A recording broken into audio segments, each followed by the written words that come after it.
August 7th, 1942, 10:47 p.m. Staff Sergeant Klaus Brenner pressed himself flat against the cold brick wall of the Soviet NKVD headquarters in Maikop.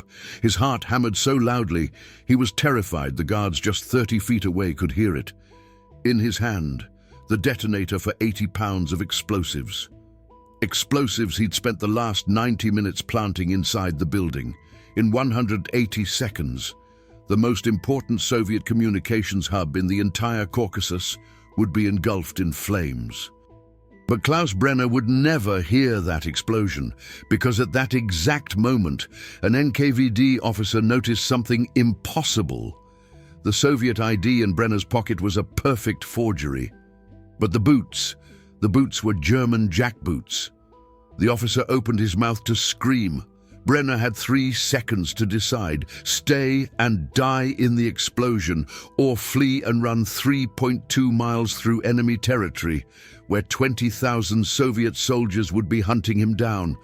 Before we continue, if you appreciate stories told with this level of detail, subscribe now. It costs nothing and helps immensely. Now, back to the story. What would unfold over the next 7 hours would leave even the hardest Brandenburg veterans speechless. This is the story of a man who dared the impossible and lived to tell the tale. Most people know the big battles of World War II: Stalingrad, Kursk, Normandy. But there were other wars, fought in the shadows. Wars waged by men who wore no uniforms, who operated behind enemy lines, and whose missions were so dangerous that their average survival rate was a mere 37%. These men belonged to the Brandenburg Regiment, Germany's elite commando unit, whose existence was so secret, even the German armed forces, Wehrmacht, barely knew they existed. Klaus Brenner was 24 years old when he was recruited into the Brandenburgers in March of 1942. Born in Königsberg, now Kaliningrad, on March 12, 1918, he spoke fluent Russian. His grandmother had fled from St. Petersburg. This linguistic gift, combined with his ability to remain calm under extreme pressure, made him an ideal candidate for the regiment's most dangerous missions. Back home in Königsberg, his young wife Anna, 22 years old, waited with their 2-year-old daughter, Margaret. Before every mission, Brenner wrote a letter, not to be sent, but to be sealed and stored away in case he didn't return. The letter from August 5, 1942, the day before the Maikop mission began. My dearest Anna, if you are reading this, I already know that I am not coming home. But know this: every second of my service was to protect you. Tell Margaret that her father was proud to fight for her future. This personal burden was carried by every Brandenburger. They weren't anonymous soldiers. They were fathers, sons, husbands, stepping into the shadows so that their families might remain in the light. The Brandenburgers' training was brutal. Of 200 recruits who started in March 1942, only 47 made it to graduation. They learned not only combat techniques and explosives handling, they learned to think like the enemy, to speak like the enemy, even to smoke like the enemy. One wrong accent, one wrong gesture, and you were dead. You are no longer soldiers, Captain Adrian von Fulkersum, their commander, said on their first day. You are ghosts. You do not exist in the war diaries. Your families will never know how you died. But if you succeed, you will save thousands of German lives. In July 1942, von Fulkersum received an order directly from Army Group A. German troops were advancing on the Caucasian oil fields, the vital objective of the summer offensive. Maikop, a city of 87,000 people, not only housed oil refineries, but also the central NKVD communications hub, coordinating all Soviet defenses between the Black Sea and the Caspian Sea. If we destroy this center, von Fulkersum explained to his team of 62 hand-picked men, The Soviet troops in the entire North Caucasus will be blind for at least 48 hours. That could save tens of thousands of lives. The problem: Maikop was still 110 miles behind Soviet lines. To reach it, the Brandenburgers had to pass through 3 Soviet defense lines, past 14 checkpoints, directly into the heart of an enemy city. The solution was so audacious, it sounded insane. They would impersonate NKVD troops, escorting Soviet deserters back to the front. Every detail had to be perfect: the uniforms from genuine NKVD stocks, the documents forged by experts in Moscow. Even the trucks were captured, Gazedue trucks, complete with Soviet license plates and maintenance logs. Klaus Brenner was assigned one of the most dangerous roles. He was to infiltrate the NKVD headquarters and sabotage it from within.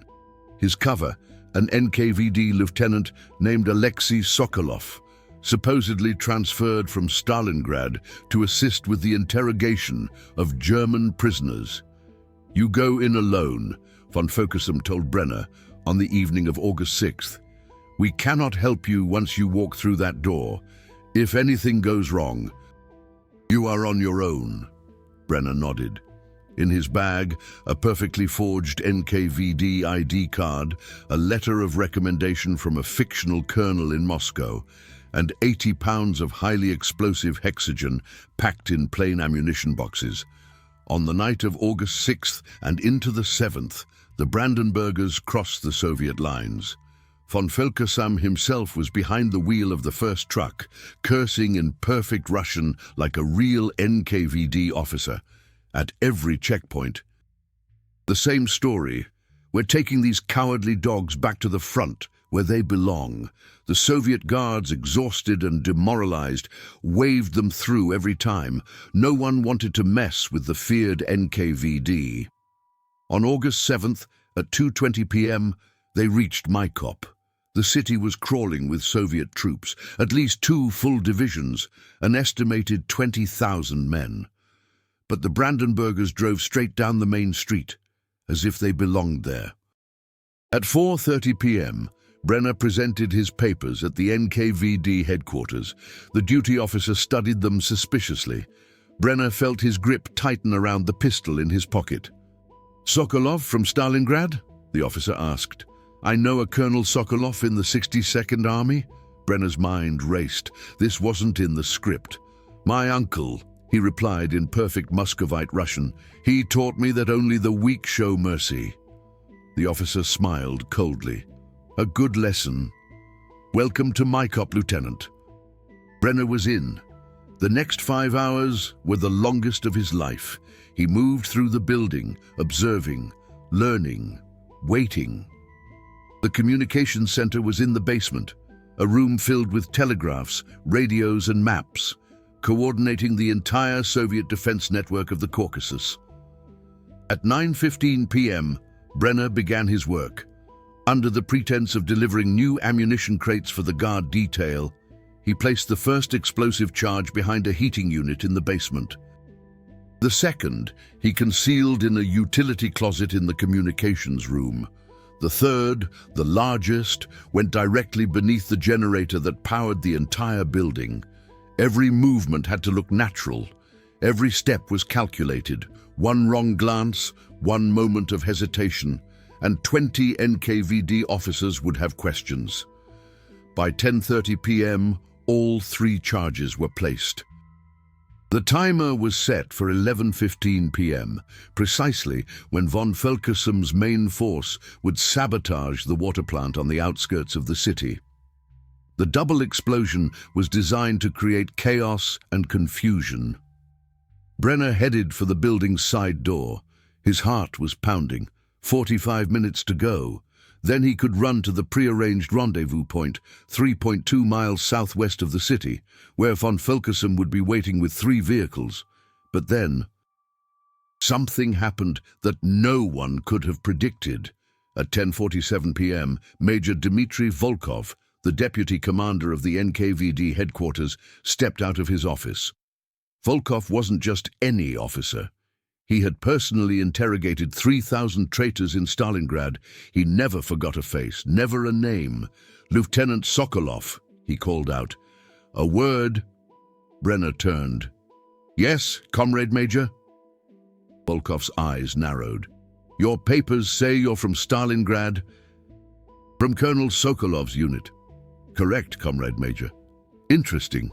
Volkov's voice was ice. "Because Colonel Sokolov has no nephews. I know his entire family. His sister is Baron." Time seemed to freeze. Volkov's hand moved towards his pistol. "And those boots," he pointed at Brenner's feet, "those aren't Soviet military boots. Those are German jackboots." Calculations raced through Brenner's mind.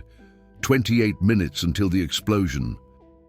20,000 Soviet troops in the city, 3.2 miles to the rendezvous point, and an NKVD major whose hand was already on his weapon. Brenner had three options: kill Volkov and try to escape, surrender and be interrogated, or wait and die with the building. He chose option 4, in a movement he'd practiced 100 times. Brenner drew his pistol, not on Volkov, but on the ceiling light directly above them. The gunshot shattered the silence. Glass exploded. The corridor plunged into darkness. In the same instant, Brenner stepped forward, striking Volkov's wrist with surgical precision. The major's pistol clattered to the floor. Brenner followed up, smashing Volkov's jaw with the pistol grip, hard enough to knock him unconscious, but not hard enough to kill him. Alarm sirens began to wail. Brenner ran. Behind him, voices screamed in Russian, "Intruder! German spy! Seal all the exits!" Brenner sprinted down the corridor, his lungs burning. The smell of tobacco smoke and disinfectant, typical of Soviet military buildings, filled his nostrils. His boots hammered on the stone floor, each step a thundering betrayal of his position. Ahead, 2 guards appeared, their rifles raised, faces etched with shock. No time to think. Brenner threw himself to the side. Felt his knee slam against the hard floor, rolled, fired twice. The Walter P-38 in his hand, a German weapon, further proof of his identity, spit death. Both guards fell, their bodies slumping with the peculiar immediate collapse of men whose lives end instantly. But now, they knew exactly where he was. Brenner reached the side door, kicked it open with full force. The wood splintered. The cool August night greeted him outside. The temperature had dropped to around 64 degrees Fahrenheit, a shock after the heat of the building.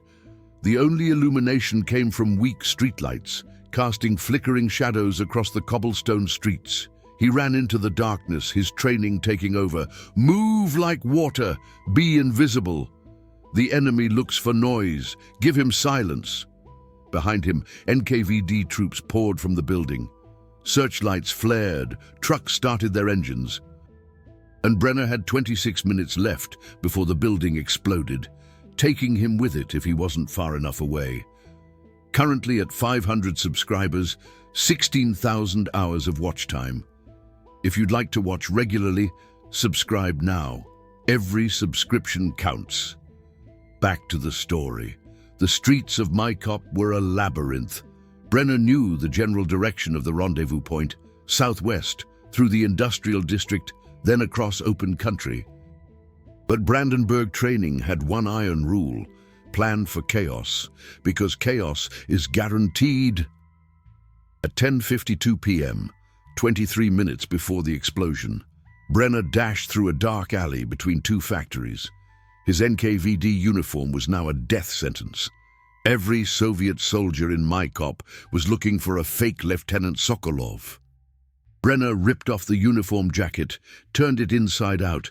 The Brandenburgers had lined every jacket with grey material that looked like civilian clothing from a distance. Not perfect, but good enough in the dark. 2 blocks away, he heard trucks. Headlights swept across the street. He pressed himself into a doorway, his breath steaming in the cool August night. A Gaz AA truck rumbled past, packed with NKVD troops. "Check every house in the west section. He can't be far." Brenner waited until the engine noise faded. Then he ran on, still southwest, still in the shadows. At 10:57 p.m., 18 minutes to the explosion, he reached the industrial district. Here, the streets were wider, the lighting brighter, more dangerous. Suddenly, "Halt! Stop where you are!" Brenner turned. A Soviet lieutenant flanked by two soldiers with PPSH-41 submachine guns. "Papers, immediately!" Brenner's mind raced. His forged papers were useless. By now everyone in Maikop knew about the fake Lieutenant Sokolov. I'm a worker at the refinery," Brenner stammered in perfect local dialect. "I'm on my way home. What's happened?"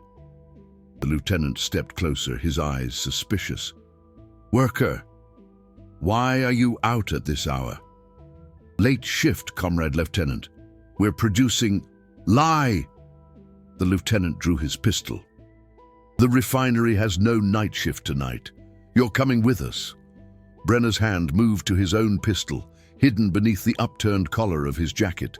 But 3 against 1, even with the element of surprise. The odds were bad. Then, everyone heard the sound. In the distance, gunfire, lots of gunfire, and explosions. Small detonations, like hand grenades. That was Fulkersham's signal. The waterworks. The Soviet lieutenant turned his head. "What the—" Brenner seized the moment. He knocked the lieutenant's pistol aside, simultaneously kicking the nearest soldier's knee. Cries of pain, confusion. Brenner ran, not looking back. Behind him, rifle fire. Bullets whizzed past, striking sparks from the pavement. He threw himself behind a stack of wooden crates, rolled, and came back to his feet, his heart hammering like a blacksmith's forge. The time, 11:04 p.m. 11 minutes until the explosion. Brenner ran on. The industrial district was now behind him. Ahead, open field, 2.3 miles of unprotected ground between him and safety. But the Soviet troops now had his approximate position. He heard trucks in the distance, their headlights sweeping across the field. "Search the field, he must be out there." Brenner threw himself into the tall grass. Summer in southern Russia. The grass stood almost 3 feet high, good for cover, but he couldn't run without being seen. So he crawled. Every yard was agony. The stubble cut into his palms. His knees were bleeding, but he moved slowly, methodically, toward the southwest. At 11:09 p.m., 6 minutes until the explosion, he heard engines directly behind him. A truck stopped. Voices, "Get the spotlights! Comb the field in a line!" Searchlight beams probed across the grassland. Brenner pressed himself flat to the ground, his face in the dirt. A beam of light swept over him. Stopped. Came back. "There, I see something." Rifle fire erupted. Bullets whizzed over Brenner's head, cutting through the grass like a deadly scythe. No more time for stealth. Brenner jumped up and sprinted. The field became a nightmare. Spotlights hunted him. Bullets slammed into the ground all around him. His lungs burned like fire. And then, at 11:14 p.m., 1 minute before the explosion, Brenner saw it, a small wood, about 200 yards ahead, and in the distance, faintly, the flash of 3 shorts, 2 longs, Fulkersham's signal. Brenner ran faster than he had ever run in his life. Behind him, he's running toward the woods, all units. And then, at exactly 11:15 p.m., the world exploded. The sky above Maikop was bathed in daylight. 90 pounds of hexogen, one of the most powerful military explosives, with a detonation velocity of 28,700 feet per second, detonated simultaneously at 3 strategic points. The Brandenburg Regiment had placed the charges with surgical precision, 33 pounds under the generator for maximum structural destruction. £26 in the communications room to destroy the equipment, and £29 at the heating plant to ignite secondary fires. The NKVD headquarters, the building where Brenner had stood just 28 minutes before, transformed into a pillar of fire, shooting 650 feet into the night sky. Bricks, steel, and bodies became projectiles. The explosion generated an overpressure estimated at 20 bar in the epicenter, enough to dismember human bodies, pulverize concrete walls, bend steel girders like straws. The shockwave reached the field 3 seconds later. Racing across the open ground at 100 feet per second, Brenner felt it throw him forward like a giant invisible hand, squeezing the air from his lungs. His ears rang from the overpressure. He rolled, dirt and grass in his mouth, stumbled to his feet and ran on, while behind him, the night was transformed into an orange and red inferno. The Soviet soldiers behind him were plunged into chaos. Their trucks stopped, men screamed. No one understood what was happening. Brenner reached the edge of the woods, staggering, bleeding, his uniform torn, his hands scraped raw, but alive. And there, in a small clearing, 3 Gazé trucks with their engines running. Captain von Fulkersam stood beside the first, his eyes widening at the sight of Brenner. "My God," the captain whispered. "We thought you were dead." Brenner collapsed. His legs gave way. So did I. But there was no time for recovery. The entire Soviet garrison of Maikop was now on highest alert. "Everyone get in," von Fulkersam ordered. "We might have a 10-minute head start." The Brandenburg Regiment raced through the night, their Soviet trucks driving without lights. Navigated only by moonlight and memory, behind them, Maikop blazed like a giant beacon, the communication center still burning. Secondary explosions rocked the city. What Brenner and the others didn't know, the destruction was even more devastating than planned. The fire had spread to the adjacent fuel depot. The explosions would continue for 3 days. The entire Soviet communications network in the North Caucasus had collapsed. 2 days later, on August 9th, German troops marched into Maikop against minimal resistance. The Soviet defense was blind, deaf, and demoralized. But that was all later, in that moment. As Brenner lay in the truck, every muscle screaming in pain, he thought only of one thing. He had survived 3.2 miles through enemy territory, hunted by 20,000 Soviet soldiers. The statistics would later confirm the drama. Of the 62 Brandenburgers who participated in the operation, 61 returned. Only 1 man was lost, and not through enemy fire, but in a car accident on the way back. The Operation Maikop would go down in military history as one of the boldest commando operations of World War II.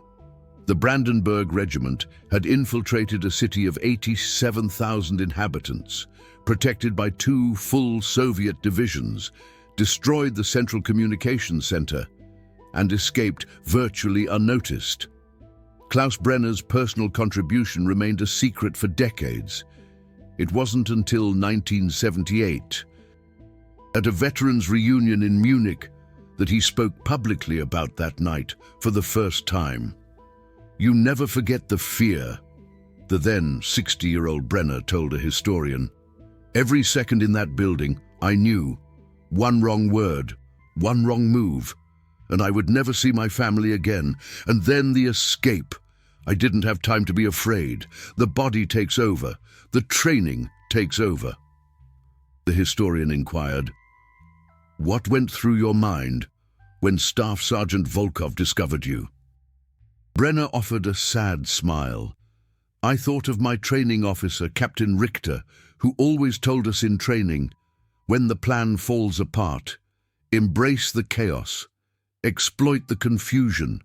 The enemy expects order. Give them disorder." This philosophy saved Brenner's life. Instead of fighting or surrendering, he created chaos. The shot to the lamp, the unconscious major, the escape through the darkened city. Each action destabilized the Soviet response, buying him precious seconds. And in war, seconds are the currency of survival. The story of Klaus Brenner also reveals the chilling reality of commando warfare. The Brandenburg Regiment operated entirely outside the Geneva Conventions. If captured, disguised in enemy uniforms deep behind enemy lines, they wouldn't face POW camps, but immediate execution as spies. Every Brandenburg soldier knew this, and yet thousands volunteered. Why? The historian asked Brenner. Because we could save lives, Brenner replied without hesitation.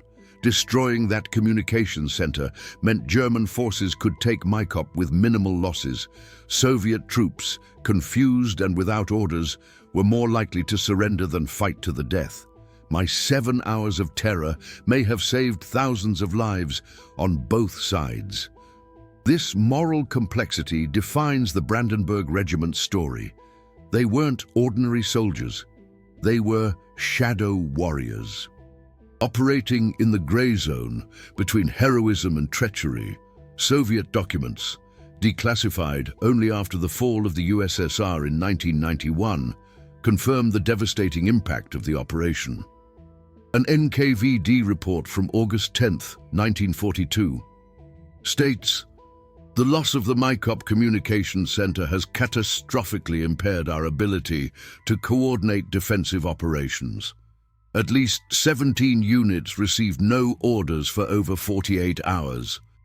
The confusion allowed German advances with unexpectedly light casualties of their own." Another document, a personal account by Staff Sergeant Dmitry Volkov, the man who discovered Brenner, is even more revealing. The German spy operated with extraordinary cold-bloodedness. His Russian was perfect. His papers were impeccable. Only one detail betrayed him: the jackboots. These Brandenburgers are more dangerous than an entire division. Even more chilling is an interrogation transcript of a Soviet lieutenant captured near Maikop 2 weeks after the explosion. The lieutenant, Grigory Zhukov, 26 years old, described the psychological effect. "We no longer knew who we could trust. Every new officer could be a German. Every order could be a trap. That one explosion destroyed not only our communications center, it destroyed our trust." The numbers speak for themselves. In the 48 hours following the explosion, there were 37 documented cases of Soviet soldiers arresting their own comrades as suspected infiltrators. The paranoia was a byproduct of the Brandenburg operations, and sometimes just as effective as the sabotage itself. Volkov survived the explosion. He was unconscious in the corridor when the building detonated, but comrades pulled him out in time. After the war, he was asked if he would have recognized Brenner if they had met again. "Instantly," Volkov said. "You never forget the face of the man who defeated you." But Brenner's story doesn't end in Maikop. 6 weeks later, in September 1942, he was selected for an even more dangerous mission, infiltrating a Soviet headquarters in Stalingrad to steal maps of the defensive emplacements. This mission failed. Brenner was captured on September 7th, just 200 meters from his target. What happened next would astound even hardened Brandenburg veterans. Brenner wasn't executed. The Soviet officer who interrogated him, a colonel named Yevgeny Petrov, recognized in Brenner not a fanatical Nazi, but a soldier doing his duty. "Why do you fight?" Petrov asked. "For my comrades," Brenner replied. "Not for ideologies. For the men beside me." Petrov nodded slowly. "I understand that." Brenner spent the next 3 years in Soviet POW camps, first in Siberia, then in Kazakhstan. The conditions were brutal, temperatures of -40 degrees Celsius. Starvation rations, forced labor, Of the 200 men in his camp, 23 survived. Brenner was one of them. He used the same survival skills that had aided him in Maikop: adaptability, patience, and the ability to think clearly under extreme duress. In May 1945, the war ended. Brenner was released in January 1946, undernourished, ill, but alive. He returned to Germany, to a country that no longer existed, Königsberg, now Kaliningrad. His hometown was now part of the Soviet Union. His family had survived, but they were now living in Hamburg, in a one-room apartment. Brenner never spoke about his wartime experiences, not to his wife, not to his children. This was typical of Brandenburg veterans. Their war was too dark, too complex, too morally ambivalent. Only in the 1970s, as historians began documenting the secret operations of World War II, did some Brandenburgers break their silence. Brenner's testimony from 1978 is one of the most detailed. "I'm not telling this story to brag," he said. "I'm telling it so people understand. War isn't black and white. There was courage on both sides, cruelty on both sides, and men who were simply trying to survive and protect their comrades." To be honest, the channel needs 1,000 subscribers to keep growing. Currently, we're at 500. If you're enjoying this detailed historical work, please subscribe now. Every subscription brings us closer to more archival research and deeper documentaries. The Brandenburgers themselves didn't last long after Maikop. In September 1944, the regiment was disbanded, partly because Hitler personally distrusted troops who thought too independently.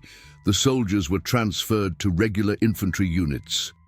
Many died in the last months of the war in senseless defensive battles.